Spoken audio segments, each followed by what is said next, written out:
Hello and welcome to Rathod Sai's academy. So ఈరోజు మనం ఈ క్లాస్లో ఏంటంటే 25th జులై 2024లో వచ్చిన కరెంట్ అఫైర్స్ని తెలుగులో చూద్దాం. సో నేను ఇక్కడ Hyderabad edition and Vijayawada edition రెండు తీసుకోవడం అయితే జరిగింది. కాకపోతే ఈరోజు చాలా కొత్త ఆర్టికల్స్ అనేవి విజయవాడ ఎడిషన్లో చాలా చూశాను. సో లాస్ట్కి ఫస్ట్ మనం హైదరాబాద్ ఎడిషన్ మొత్తం చూసిన తర్వాత దాంట్లో ఇంపార్టెంట్ టాపిక్స్ ఏంటి ఆ అనాలిసిస్ మొత్తం చేసిన తర్వాత మనం విజయవాడ ఎడిషన్కి షిఫ్ట్ అయ్యి అక్కడ ఎక్స్ట్రా ఆర్టికల్స్ ఏమున్నాయో వాటి మీద ఫోకస్ అయితే చేయడం. సో ఇక్కడ ఫ్రంట్ పేజ్లో ఒక ఆర్టికల్ అయితే ఇంపార్టెంట్గా కనిపిస్తుంది. ఏంటంటే UPSC set to revamp exams by adapting latest technology. So యూపీఎస్సీలో కూడా కొత్తగా టెక్నాలజీ అనేది యూజ్ చేస్తున్నారు అనమాట, యూజ్ చేయబోతున్నారు ఎగ్జాక్ట్గా. ఎందుకు అంటే మన యూపీఎస్సీ ఎగ్జామ్లో కూడా రీసెంట్గా నీట్ ఎగ్జామ్లో చాలా అవకతవకలు జరిగాయి. అదే కాకుండా మన యూపీఎస్సీ ఎగ్జామినేషన్లో కూడా ఈ పూజా కేట్కర్ అలాగే కొన్ని ఇష్యూస్ అనేవి కనిపించాయి. కాబట్టి వాళ్ళు ఏంటంటే ఇలాంటి తప్పులు జరగకుండా ఉండడానికి ఆర్టిఫిషియల్ ఇంటెలిజెన్స్ కానీ ఆధార్ బేస్డ్ ఫింగర్ ప్రింట్ కానీ అండ్ ఇంకోటి వచ్చేసి ఫేషియల్ రికగ్నిషన్ సిస్టమ్స్ కానీ యూజ్ చేయాలి అని అనుకుంటున్నారు. సో వాటి మీద ఇంకా కరెక్ట్గా క్లియర్ కట్గా ఎప్పుడు ఏంటి అని అన్నీ ఇవ్వలేదు. సో ఏంటంటే మనం ఈ టెక్నాలజీ అనేది ఎగ్జామ్లో కూడా యూజ్ చేసుకోవడం అనేది జరుగుతుంది అని మనకు ముందస్తుగా ఒక ఆర్టికల్ అయితే రావడం జరిగింది. సో ఇక్కడ మీరు చూడాల్సిన టాపిక్ ఏంటంటే ఏఐ, ఆర్టిఫిషియల్ ఇంటెలిజెన్స్. సో ఈ ఏఐ మీద మీకు ఏంటంటే ఎస్ఏ కూడా వచ్చే ఛాన్సెస్ చాలా ఉన్నాయి. సో మీరు గ్రూప్ 1 టీఎస్పిఎస్సి రాస్తున్నట్టయితే ఎవరైతే ప్రిలిమ్స్ క్లియర్ అయ్యారో సో వాళ్ళకి ఏంటంటే ఎస్ఏ కూడా వచ్చే ఛాన్సెస్ అయితే ఉంది. సైన్స్ అండ్ టెక్నాలజీ పరంగా ఆర్టిఫిషియల్ ఇంటెలిజెన్స్ యొక్క ఇంపార్టెన్స్, సిగ్నిఫికెన్స్, అడ్వాంటేజెస్, డిసడ్వాంటేజెస్ గురించి తెలుసుకోవాల్సిన అవసరం అయితే ఉంది. సో ఇప్పుడు ఏంటంటే మీరు ఈ ఆర్టిఫిషియల్ ఇంటెలిజెన్స్ సంబంధించిన అప్లికేషన్స్ రాస్తున్నట్టయితే ఒక కొత్త అప్లికేషన్ ఎక్కడ మనం యూజ్ చేస్తున్నాము అంటే ఈవెన్ ఎగ్జామ్స్లో కూడా యూజ్ చేస్తున్నాం అనే పాయింట్ మీరు క్లియర్గా రాయొచ్చు అనమాట. ఓకే, అండ్ ఈ టాపిక్ వచ్చేసరికి మనకి సైన్స్ అండ్ టెక్నాలజీలో చదువుకుంటాం. ఈ ఎస్ఎన్టీ వచ్చేసి మనకి పేపర్ 3లో వస్తుంది. సో ఇక్కడ మీరు చూసుకోవాల్సిన అంశాలు ఏంటి అంటే ఆర్టిఫిషియల్ ఇంటెలిజెన్స్ అంటే ఏంటి, వాట్ ఈస్ ఆర్టిఫిషియల్ ఇంటెలిజెన్స్, దీన్ని ఎక్కడెక్కడ యూజ్ చేస్తాము అంటే దీని అప్లికేషన్స్ కింద చూసుకోవచ్చు. అండ్ ఈ ఆర్టిఫిషియల్ ఇంటెలిజెన్స్ వల్ల మనకు కలిగే లాభాలు, పాజిటివ్స్ ఏంటి, నెగటివ్స్ ఏంటి. ఓకే, సో ఈ రీసెంట్గా ఏంటంటే మనకు అన్ఎంప్లాయ్మెంట్ ప్రాబ్లం కూడా పెరుగుతుంది అని చదివాము. సో అన్ఎంప్లాయ్మెంట్ ప్రాబ్లం మన ఇండియాలో వచ్చేసి 9.2% ఉంది అని చదువుకున్నాం కదా. సో ఈవెన్ మనం ఆర్టిఫిషియల్ ఇంటెలిజెన్స్ యూజ్ చేసుకోవడం వల్ల మరింత అన్ఎంప్లాయ్మెంట్ అనేది పెరగడం జరుగుతుంది కదా, అవునా? ఓకే, సో అందుకని ఏంటి అంటే ఇది ఒక నెగటివ్ కింద రాయడానికి మనకి ఛాన్స్ అయితే ఉంది. సో ఈ విధంగా కరెంట్ అఫైర్స్లో ఉన్నవి కూడా ఎట్ ప్రెసెంట్ ఉన్నవి కూడా మనం వాటిని పాజిటివ్ ఎలా రాసుకుంటాం, నెగటివ్గా ఎలా రాసుకుంటాం కూడా ఒకసారి మీరైతే చూసుకోవాలి. సో ఇప్పుడు ఒకసారి ఆర్టికల్ని క్లియర్గా చూసుకున్నట్టయితే నోట్స్లో, సో ఈ నోట్స్లో ఏంటంటే నేను ప్రిలిమ్స్ క్వశ్చన్స్, మెయిన్స్ క్వశ్చన్స్ కూడా ఇవ్వడానికైతే ట్రై చేశాను. సో ఆ క్వశ్చన్స్కి కంపల్సరీ ఆన్సర్ అయితే రాయండి. సో ఎప్పుడైతే సరే మీరు రాయడం స్టార్ట్ చేస్తారో అప్పుడే మీ స్టామినా ఏంటి, మీరు ఎందులో పర్ఫెక్ట్గా ఉన్నారు, ఎందులో వీక్గా ఉన్నారని తెలుస్తుంది. సో అందుకని కంపల్సరీ మన సైడ్ నుంచి 100% ఫోకస్ అనేది చేయడం వల్ల ఆబ్వియస్లీగా ఈ ఎగ్జామ్లో క్లియర్ చేసే ఛాన్సెస్ అనేది చాలా ఎక్కువగా ఉండడం జరుగుతుంది. సో ఇక్కడ ఈ ఆర్టికల్ చూసుకున్నట్టయితే యూపీఎస్సీ అంటే union public service commission Aadhaar ఆధారిత వేలిముద్ర ప్రమాణీకరణ మరియు ముఖ గుర్తింపు అంటే ఫేషియల్ రికగ్నిషన్ మరియు ఆర్టిఫిషియల్ ఇంటెలిజెన్స్ని ఉపయోగించి సీసీటీవీ నిఘా వంటి సాంకేతిక పరిష్కారాల ద్వారా తన పరీక్షా విధానాన్ని పునరుద్ధరించడానికి సిద్ధంగా ఉంది. అంటే ఆర్టిఫిషియల్ ఇంటెలిజెన్స్ కానీ ఫేషియల్ రికగ్నిషన్ టెక్నిక్స్ కానీ ఇంకా ఇతర టెక్నిక్స్ అన్ని యూజ్ చేసేసి దీన్ని కొంచెం మనం రీవాంప్ చేయాలి అని చెప్పి యూపీఎస్సీ అయితే చెప్పడం క్లియర్గా చేశారు. సో ఎందుకంటే రీసెంట్గా ఐఏఎస్ ఆఫీసర్ పూజా కేట్కర్ డాక్యుమెంట్ ఫోర్జరీ అది న్యూస్లో ఉంది. అండ్ ఇంకో అతను కూడా అలాగే ఫోర్జరీ డాక్యుమెంట్స్ పెట్టారు అని చెప్పి ఉంది. అండ్ న్యూస్లో చూసుకున్నట్టయితే ఈ డిసేబిలిటీ పీపుల్ వాళ్ళకి కోటా అవసరమా అని చెప్పి టగ్ ఆఫ్ వార్ అయితే నడుస్తుంది మన తెలుగు రాష్ట్రాల్లో కదా. సో అందుకని ఇప్పుడు కంపల్సరీ మనం ఆర్టిఫిషియల్ ఇంటెలిజెన్స్ యూజ్ చేయడం వల్ల అట్లీస్ట్ కొంతవరకు దీన్ని తగ్గించవచ్చు అనే అవకాశం ఉంది అని చెప్పడం జరిగింది. సో ఇక్కడ మీరు డీటెయిల్స్ చూసుకున్నట్టయితే మనం ఇక్కడ ఏం చేస్తున్నామంటే మనం టెక్నాలజీని అడాప్ట్ చేసుకుంటున్నాము. ఇక్కడ ఎస్పెషలీ మనకి ఎగ్జామినేషన్లో కూడా టెక్నాలజీ యూజ్ చేసుకొని సర్వేలెన్స్ ఎలా చేయాలి అన్న దాని మీద మనం ఫోకస్ చేస్తున్నాము. ఎందుకంటే సెక్యూరిటీ అండ్ ఇంటిగ్రిటీ మీద ఫోకస్ చేయాలి కనుక. నెక్స్ట్ వచ్చేసి బయోమెట్రిక్ అథెంటికేషన్ మీద కూడా ఫోకస్ చేయడం అయితే జరిగింది. ఆధార్ బేస్డ్ అథెంటికేషన్, దానివల్ల క్యాండిడేట్ వెరిఫికేషన్ అనేది పెరుగుతుంది అండ్ ఆల్సో ఇంపర్సనలైజేషన్ కూడా తగ్గుతుంది అండ్ ఎలిజిబుల్ క్యాండిడేట్స్ మాత్రమే ఎగ్జామ్ రాయడానికి యూజ్ అవుతుంది.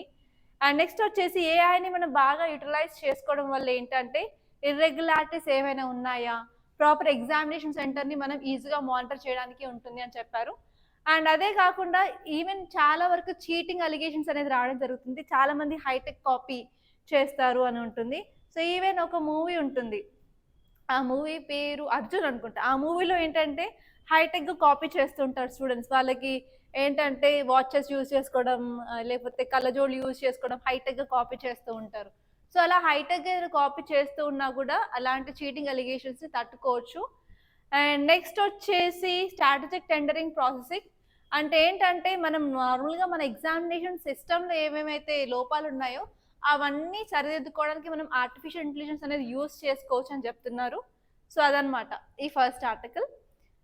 సో ఇప్పుడు మీరు స్టేట్స్ పేజ్కి వెళ్తే కూడా అంత ఇంపార్టెంట్ అయితే ఏం లేవు హైదరాబాద్ పేజ్లో అండ్ స్టేట్స్ పేజ్లో. ఓకే, ఇక్కడ చూసుకున్నట్టయితే మన హైదరాబాద్లో డెంగ్యూ కేసెస్ అనేవి చాలా ఇంక్రీజ్ అవడం వల్ల మనకి డెంగ్యూ మీద అవేర్నెస్ ప్రోగ్రామ్స్ అనేవి చేస్తున్నారు. దానివల్ల ఏంటంటే దోమకాటుని ఎలా నిరోధించాలి, లేకపోతే ఇలాంటి డిసీజ్ వచ్చినప్పుడు ఎలాంటి స్టెప్స్ తీసుకోవాలి, సో ఇలాంటి డిసీజ్ రాకుండా ఉండాలి అని జస్ట్ అవేర్నెస్ క్యాంపెయిన్స్ అనేవి చేయడం జరిగింది. అండ్ ఇంకా మీరు తెలంగాణ స్టేట్ పేజ్కి వెళ్ళినట్టయితే మన ఎగ్జామ్ సంబంధించి అంత ఇంపార్టెంట్ ఏం లేవు. ఇక్కడ సౌత్ పేజ్కి వచ్చినట్టయితే మనకు T hub beyond for ink pack to collaborate అని ఉంది. సో ఇక్కడ కీవర్డ్ వచ్చేసి టీ హబ్ అనమాట. సో మీరు తెలంగాణ పిఎస్సి స్టేట్ పిఎస్సి ఎగ్జామ్కి ప్రిపేర్ అవుతున్నట్టయితే కంపల్సరీ మీకు టీ హబ్ అంటే ఏంటో తెలుస్తుంది కదా. సో టీ హబ్ ఏంటంటే ఇప్పుడు మలేషియాతో పాటు కొన్ని మెమరాండమ్ ఆఫ్ అండర్స్టాండింగ్స్ అనేవి చేస్తున్నారు. సో అలా చేయడం వల్ల ఏంటంటే క్రాస్ బార్డర్ కొలాబరేషన్ ఉంటుంది, అలాగే ఇన్వెస్ట్మెంట్స్ అనేది తీసుకురాగలము అండ్ బిజినెస్కి కూడా మంచి ఎన్వైరన్మెంట్ అనేది క్రియేట్ అవుతుంది. ఓకే, దాంతో పాటు ఏంటంటే మనం కొత్తగా ఈకోసిస్టమ్ అంటే స్టార్టప్ ఈకోసిస్టమ్ని కూడా బూస్ట్ చేసినట్టు కూడా మనం చెప్పుకోవచ్చు అనమాట. సో మీరు ఎస్ఏస్ రాసినా కూడా సైన్స్ అండ్ టెక్నాలజీలో ఎనీ ఆన్సర్ రాసినా కూడా మీరు టీ హబ్ని ఎగ్జాంపుల్గా ఇవ్వచ్చు. ఓకే ఇదండి. అండ్ ఇప్పుడు ఇంకొంచెం వెళ్తే మీకు ఎడిటోరియల్ పేజ్లో ఒకటి ఇంపార్టెంట్ ఆర్టికల్ ఉంది. ఇదేంటంటే and outlining of urban transformation strategies. So ఇదేంటంటే అర్బన్ ఏరియాస్ గురించి చెప్పడం అయితే జరిగిందని క్లియర్గా అర్థమవుతుంది.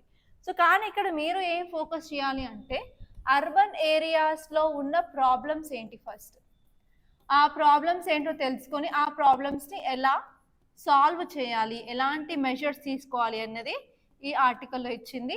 అండ్ ఎస్పెషల్లీ మీ అందరికీ తెలిసిన బడ్జెట్ని ప్రవేశపెట్టారు కదా. సో ఆ బడ్జెట్లో ఈ అర్బన్ ప్రాబ్లమ్స్ గురించి ఎలాంటి స్టెప్స్ అనేది తీసుకుందాం అని అనుకుంటున్నారో దాని గురించి అండి ఈ ఆర్టికల్ క్లియర్గా. సో ఈ ఆర్టికల్ వచ్చేసి ఎక్కడ చదువుకోవచ్చు మనం, జిఎస్ పేపర్ 1లో జియోగ్రఫీ ఉంటుంది కదా.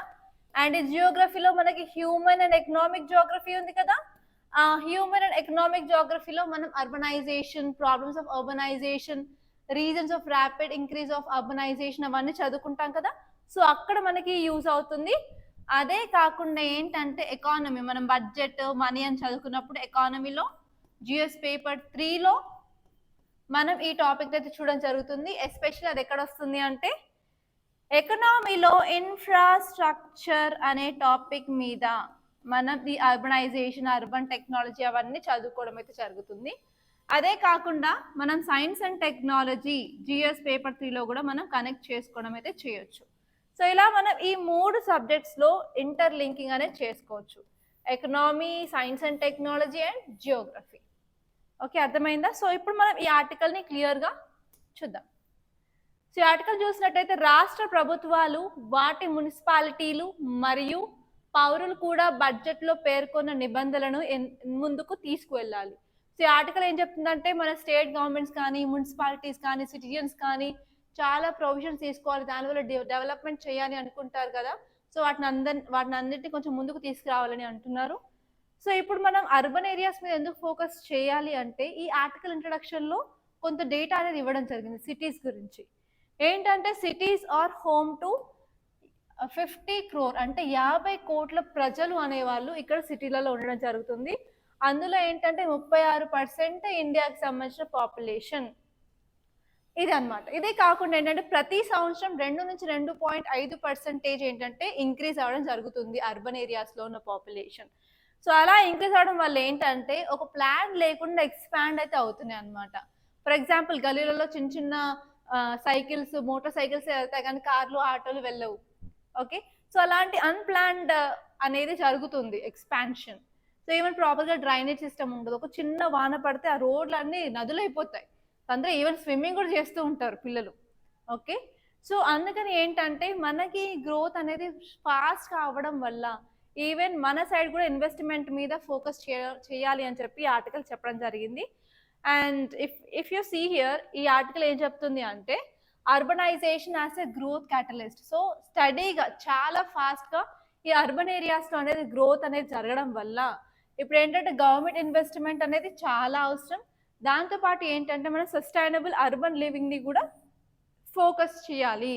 అదే కాకుండా ఏంటంటే చాలా ర్యాపిడ్గా పాపులేషన్ ఇంక్రీజ్ అవడం వల్ల స్లమ్ ఏరియాస్ అనేవి చాలా డెవలప్ అవుతున్నాయి. ఫర్ ఎగ్జాంపుల్ దార్వారి రీజన్ తీసుకోండి, అది చాలా important slum area in Mumbai అనమాట.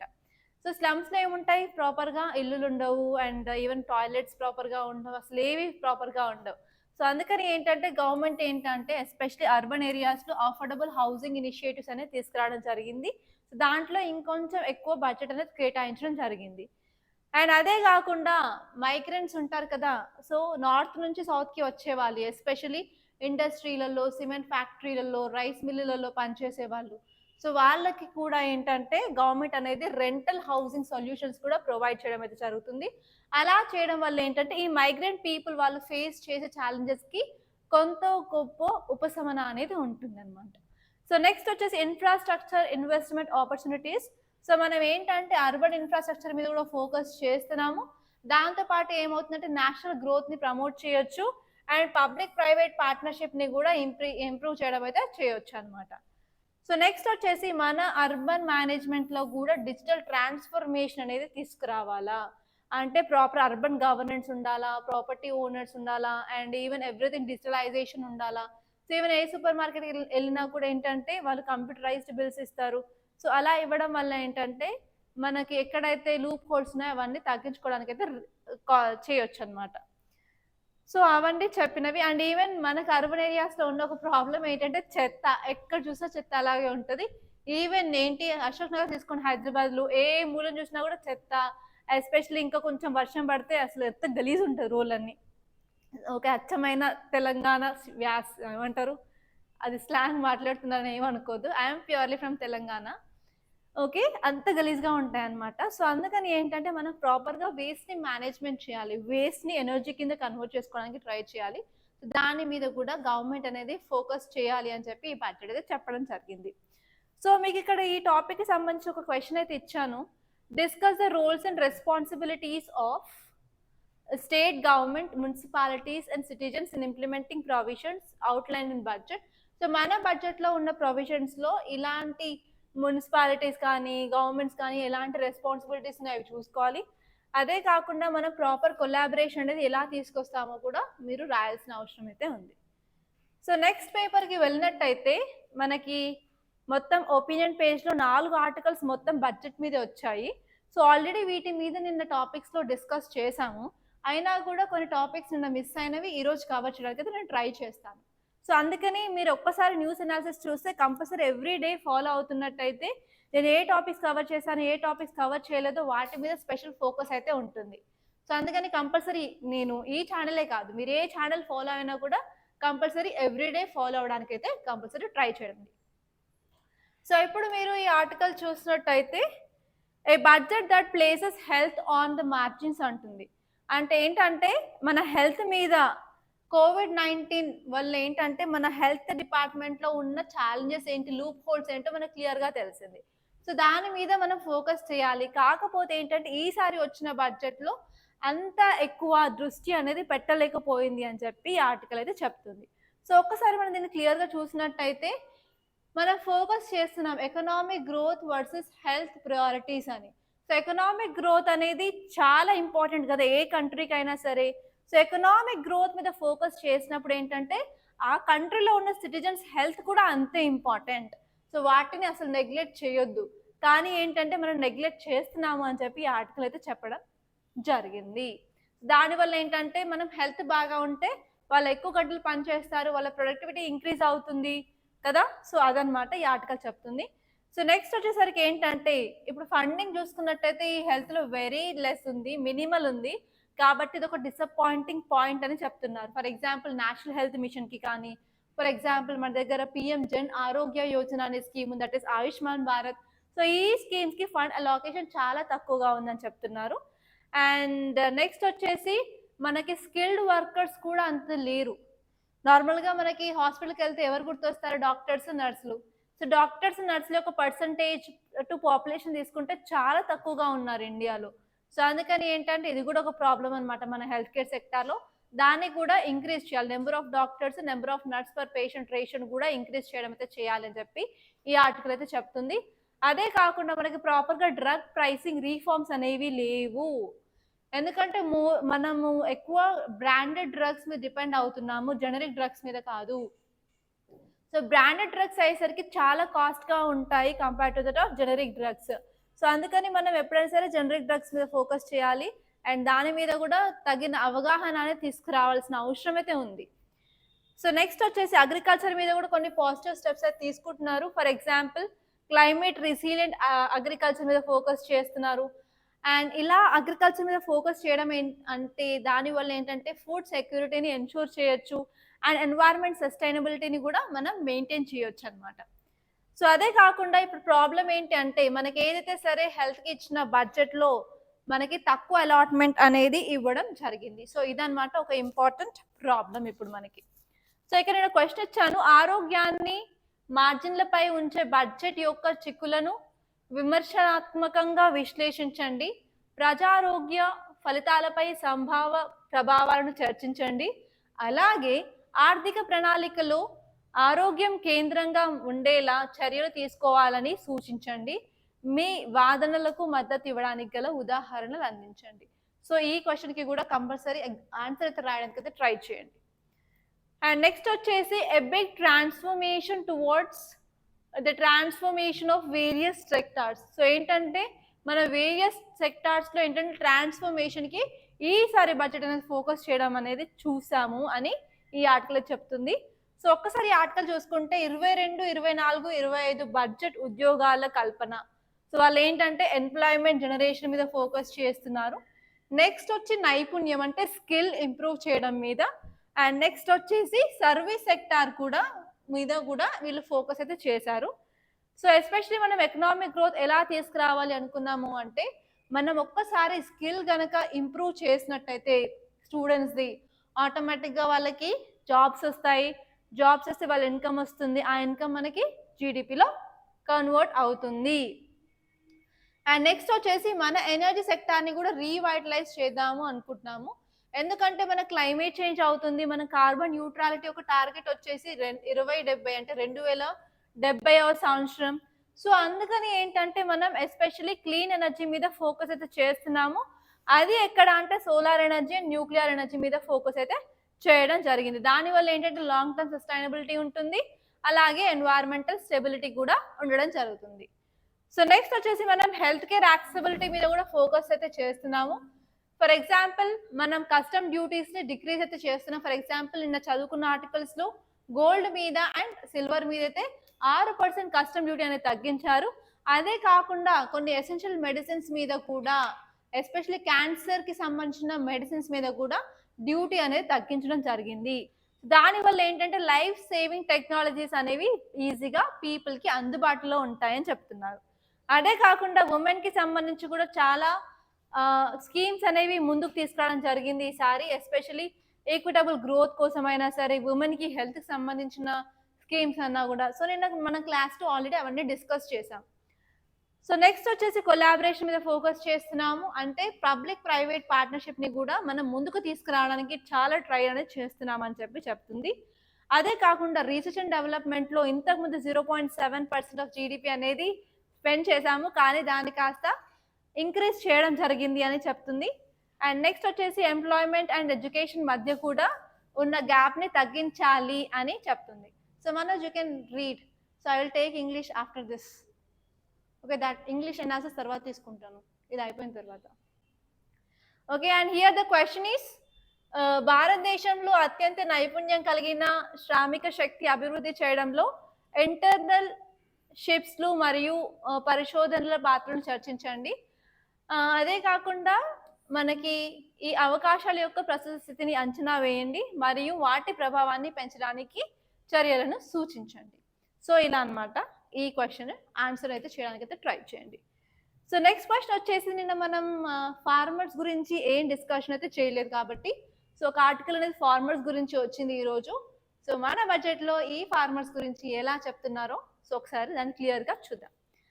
సో ఇక్కడ చూసినట్టయితే the budget presented by finance minister focuses on employment, agriculture, MSME and sustainability. So మనం ఏం చెప్పుకున్నాం నిన్న అంటే మనకి జాబ్స్ క్రియేట్ చేయడం అంటే ఉపాధి మీద, ఎంఎస్ఎంఈల మీద అండ్ సుస్థిరమైన దాని దృష్టి మీద ఫోకస్ చేస్తున్నారు. అదే కాకుండా మన విజన్ ఏంటి అంటే వికసిత్ భారత్ 2047 ఆ విజన్ మీద కూడా ఫోకస్ చేయడం అయితే జరిగింది అని చెప్తున్నారు. సో ఇప్పుడు మనం అగ్రికల్చర్ చూసుకున్నట్టయితే క్లైమేట్ చేంజ్ వల్ల కంపల్సరీ దీనికైతే ఇంపాక్ట్ అయితే ఉంటుంది. క్లైమేట్ చేంజ్ జరగడం వల్ల అగ్రికల్చర్ ప్రొడక్టివిటీ, ఫుడ్ సెక్యూరిటీ వీటి మీద ప్రాబ్లమ్స్ ఉండడం అయితే జరుగుతుంది కదా. సో అలా జరగకుండా ఏంటంటే అగ్రికల్చర్ రెసిలియన్స్ మీద ఫోకస్ చేయాలి అని చెప్పడం అయితే జరిగింది. అదే కాకుండా ఉమెన్ ఎంపవర్మెంట్ మీద కూడా మనం ఫోకస్ చేయాలి అనేది చెప్తుంది. సో ఉమెన్ని కూడా ఇంక్లూడ్ చేయాలి మన ఎకనామిక్ గ్రోత్లో, అంటే మనం ఇంక్లూజివ్ గ్రోత్ మీద ఫోకస్ చేసినట్టు. సో అదే కాకుండా ఎంఎస్ఎంఈకి ప్రాపర్ క్రెడిట్ లేదు కాబట్టి న్యూ క్రెడిట్ స్కీమ్ మీద ఫోకస్ చేస్తున్నారు, ఏ తాకట్టు లేకుండా, అంటే కొలాటరల్ ఫ్రీ లోన్స్ ఇవ్వడానికి. అండ్ నెక్స్ట్ వచ్చేసి మనం సస్టైనబుల్ డెవలప్మెంట్ కూడా ఫోకస్ చేస్తున్నాం అనేది అయితే చెప్పారనమాట ఇక్కడ క్లియర్గా. అండ్ అదే కాకుండా మనం ఫిజికల్ డెఫిసిట్ అనేది 4.9% మెయింటైన్ చేయాలని చదువుకున్నాము. అదే కాకుండా విజన్ ఫర్ ఫ్యూచర్లో మన వికసిత్ భారత్ 2047 అనేది మనకు ఒక విజన్ అనేది ఉండడం జరిగింది అని కూడా ఇలా లాంగ్ టర్మ్లో ప్లానింగ్ అనేది చేయడం జరిగింది అని ఈ ఆర్టికల్ అనేది క్లియర్గా చెప్తుంది. సో ఇక్కడ వచ్చేసి ఏంటి అంటే ఒక ఇంపార్టెంట్ టాపిక్ ఈరోజు is immunity for president and governors absolute. So ఎంతవరకు చదివిన టాపిక్స్ ఏంటంటే మన బడ్జెట్ నుంచి. సో ఇప్పుడు చదువుకునే టాపిక్ ఏంటంటే మన పాలిటీ ఏంటంటే ఆర్టికల్ 361. సో ఈ ఆర్టికల్ 361 అనేది చాలా ఇంపార్టెంట్. సో ఆర్టికల్ 361 ఏంటంటే ఇమ్యూనిటీ అనేది ఇస్తుంది ఎవరికి? ప్రెసిడెంట్కి అలాగే గవర్నర్. సో వీళ్ళు ఏంటంటే de jure head. So they are the heads of state. Heads of government ఎవరు? చీఫ్ మినిస్టర్ కానీ ప్రైమ్ మినిస్టర్ కానీ. హెడ్స్ ఆఫ్ స్టేట్ వచ్చేసి president and governor. So actually మనందరికీ తెలుసు మన కాన్స్టిట్యూషన్ అనేది కాపీ క్యాట్ కాన్స్టిట్యూషన్ అని. సో మనం యూకే నుంచి కూడా కొన్ని ప్రొవిజన్స్ తీసుకున్నాం కదా. ఆ యూకేలో ఒక కాన్సెప్ట్ ఏంటంటే ద సావరెన్ ఇమ్యూనిటీ అనే ఒక థియరీ అన్నమాట. సో ఈ థియరీ ప్రకారం ఏంటంటే king will not do wrong. So ఈ థియరీ ఏం చెప్తుందంటే king will not do wrong, king ఎప్పుడు తప్పు చేయడు అని చెప్తుంది. సో దీన్ని మనం బారో చేసుకొని మనం ఇక్కడ ఆర్టికల్ 361లో పెట్టాం. సో ఇక్కడ ఆర్టికల్ 361లో ఎవరికి పవర్ ఇచ్చాము అంటే ప్రెసిడెంట్కి అండ్ గవర్నర్కి. సో ఇక్కడ వాళ్ళకి 4 ఎగ్జెంప్షన్స్ ఉంటాయి. ఏంటంటే వాళ్ళు కోర్ట్ ప్రొసీడింగ్స్కి వెళ్ళక్కర్లేదు, అదే కాకుండా వాళ్ళకి క్రిమినల్ ప్రొసీడింగ్స్ అనేది వాళ్ళు పవర్లో ఉన్నంత వరకు చేయకూడదు. అండ్ ఇఫ్ ఇన్ కేస్ వాళ్ళకి సివిల్ కేసెస్ ఉన్నాయనుకోండి 2 months ముందే వాళ్ళకి నోటీస్ అనేది వెళ్ళిన తర్వాత క్రిమినల్ ప్రొసీడింగ్స్ అనేది చేయాలని చెప్పి ఇలా వాళ్ళకి కొన్ని ఇమ్యూనిటీస్ ఉండడం జరిగింది. సో ఇప్పుడు ఈ ఆర్టికల్ 361 ఎందుకు న్యూస్లో ఉంది అంటే వెస్ట్ బెంగాల్ గవర్నర్ మీద సో అండ్ సో రాజ్ భవన్లో వర్క్ చేసే ఒక అమ్మాయి అనేది ఇవ్వడం జరిగింది కంప్లైంట్. ఏంటంటే sexual harassment and molestation complaint అయితే ఇవ్వడం జరిగింది. సో దానికి ఏంటంటే ఇప్పుడు వాళ్ళు ఎఫ్ఐఆర్ ఫైల్ చేసి కేసు అంతా రన్ చేయడం ఏంటంటే క్రిమినల్ ప్రొసీజర్ కింద వస్తుంది కదా. సో అందుకని ఏంటంటే ఈ ఆర్టికల్ 361 వల్ల ఈ క్రిమినల్ ప్రొసీజర్ చేయొద్దు అని చెప్పి ఇదైతే ఇప్పుడు మన న్యూస్లో ఉందన్నమాట. సో ఇప్పుడు ఏంటంటే సుప్రీం కోర్ట్ దగ్గరికి ఫైనల్గా కేసు వెళ్ళింది. సో సుప్రీం కోర్ట్ ఇప్పుడు డిసైడ్ చేసింది ఏంటంటే వాళ్ళకి ఇమ్యూనిటీ అనేది ఉందా లేదా అని. ఎందుకంటే మనకు ఆల్రెడీ ఫండమెంటల్ రైట్స్లో article 14 to article 18 right to equality అని చెప్తుంది కదా. మరి వీళ్ళకి ఎందుకు ఎక్స్ట్రా పవర్ అనే క్వశ్చన్ మీద ఇప్పుడు సుప్రీం కోర్ట్ అనేది ఈ కేసు అనేది తీసుకోవడం అనేది చేస్తుంది అనమాట. సో సుప్రీం కోర్ట్ జడ్జ్మెంట్ వచ్చిన తర్వాత మనం క్లియర్గా దీన్ని ఒకసారి చూస్తే అర్థమవుతుంది.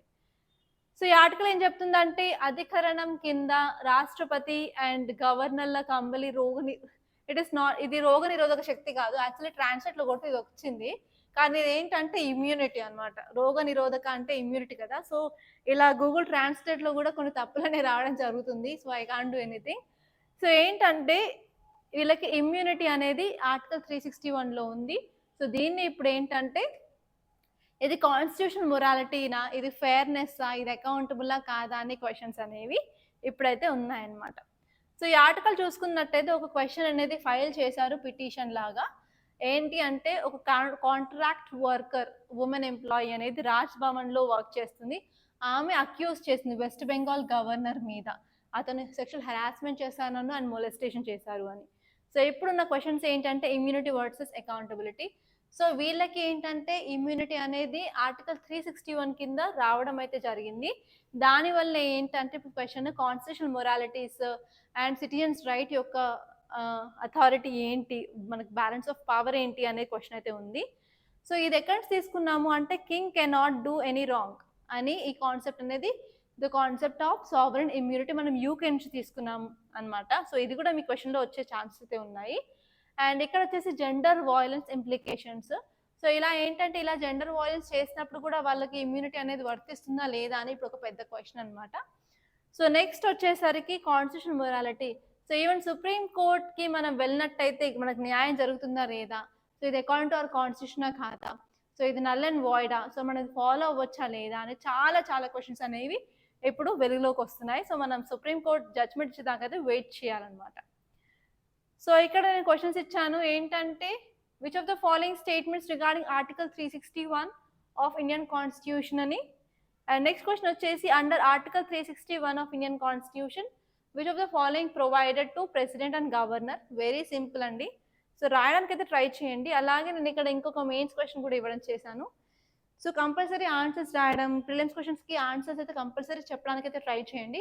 అండ్ ఇంకొకటి ఏంటంటే మన దగ్గర ఎన్వైర్న్మెంట్ కోర్స్ నిన్నే స్టార్ట్ అయింది కదా, నిన్నే batch for environment and batch for UPSC foundation both online and offline అనేది స్టార్ట్ అవ్వడం జరిగింది.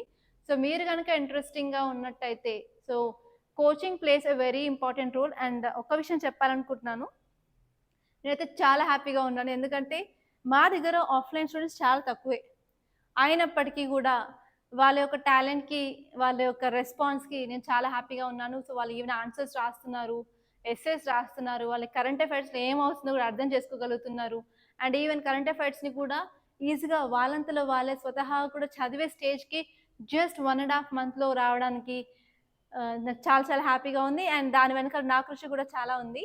సో అలాగే మీరు కూడా అదే స్టేజ్లో ఉండాలి, కంపల్సరీ ఫస్ట్ అటెంప్ట్లోనే క్లియర్ చేయాలి అని అనుకున్నట్టయితే కంపల్సరీ మమ్మల్ని కాంటాక్ట్ అవ్వచ్చు. సో నేను ఆఫీస్లో అవైలబుల్గా ఉంటాను మార్నింగ్ 8 నుంచి ఈవినింగ్ 8 వరకు. సో లేకపోతే మీరు కాల్ చేయాలంటే నెంబర్కి కాల్ చేయొచ్చు 8074765513.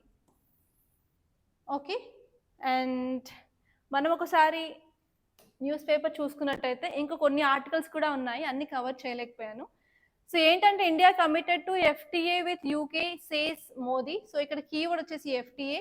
ఎఫ్టీఏ అంటే ఫ్రీ ట్రేడ్ అగ్రిమెంట్ అనమాట. సో ఎప్పుడైనా సరే మన గూడ్స్ అనేవి వేరే మార్కెట్స్కి వెళ్ళినప్పుడు అయితేనే మన ప్రొడక్షన్ అనేది ఇంక్రీజ్ అవుతుంది, అలాగే మన ఎకనామీ అనేది బూస్టప్ అవుతుంది. సో అందుకని ఏంటంటే మిగతా వేరే వేరే కంట్రీస్ ఫ్రీ ట్రేడ్ అగ్రిమెంట్స్ చేసుకోవడం వల్ల మనకి ఇంపోర్ట్ డ్యూటీ, కస్టమ్ డ్యూటీ అనేది తగ్గుతుంది అనమాట. అలాంటి ఏ బ్యారియర్స్ అనేవి ఉండవు. సో అదనమాట. సో ఇప్పుడు మీరు వేరే ఆర్టికల్స్ చూసుకున్నట్టయితే ఇక్కడ రైట్ టు షెల్టర్ అనేది ఫండమెంటల్ రైట్ అని సుప్రీంకోర్టు చెప్పింది.